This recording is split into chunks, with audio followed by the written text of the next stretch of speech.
அன்பானவர்களே, அனுதினமும் கிறிஸ்துவுடன் தியான வேலைக்கு உங்களை அன்புடன் அழைக்கிறோம். இன்றைய தியானத்திற்கான வேத வாசிப்பு தானியேல் 5ஆம் அதிகாரம் வசனம் 5, யோவான் 8ஆம் அதிகாரம் வசனங்கள் 1 முதல் 9 வரை. தியானத்திற்கான தலைப்பு அந்த விரல். இது தேவனுடைய விரல் என்றார்கள். யாத்திராகமம் 8:19.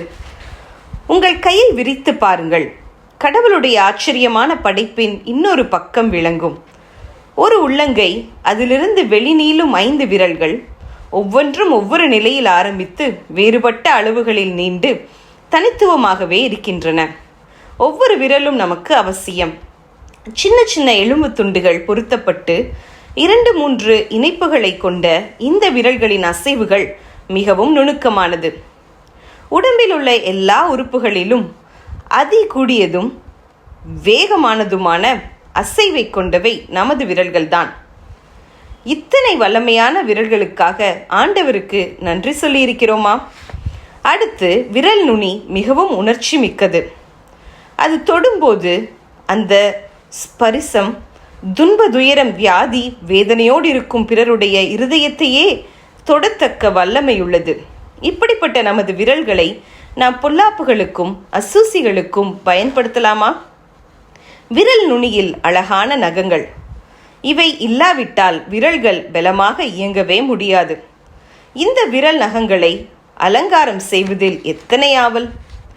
மோசே செய்த அற்புதங்களை தாமும் செய்து காட்டிய எகிப்திய மந்திரவாதிகள் பூமியின் புழுதியிலிருந்து பேன்களை எழுப்ப முடியாமற் போனபோது அவர்களே இது தேவனுடைய விரல் என்றனர். யாத்திராகமம் 8:19.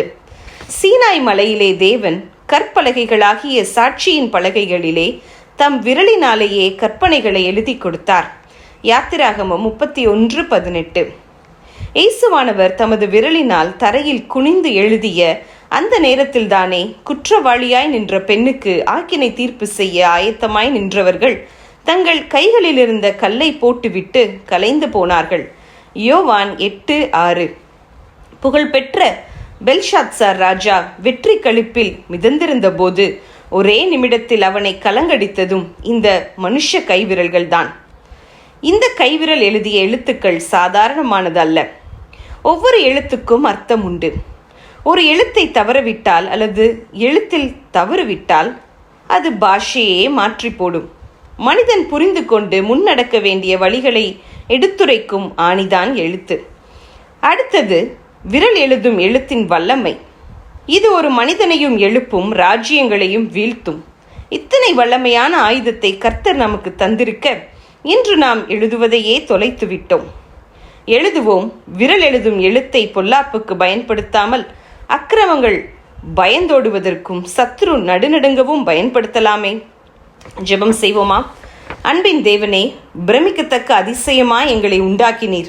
உமது நாமத்திற்கு மகிமையாக எங்கள் விரல்களை பயன்படுத்திட எங்களுக்கு உதவும். ஆமேன்.